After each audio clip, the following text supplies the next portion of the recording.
How to delete a page in Google Docs on mobile device. So first things first is open up your Google Docs application and ensure that it is updated to latest version.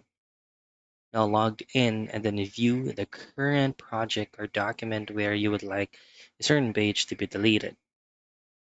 So basically, I'm going to be showing you up a current document or project here just to set you side of an example, and we'll try to view this as a number of pages.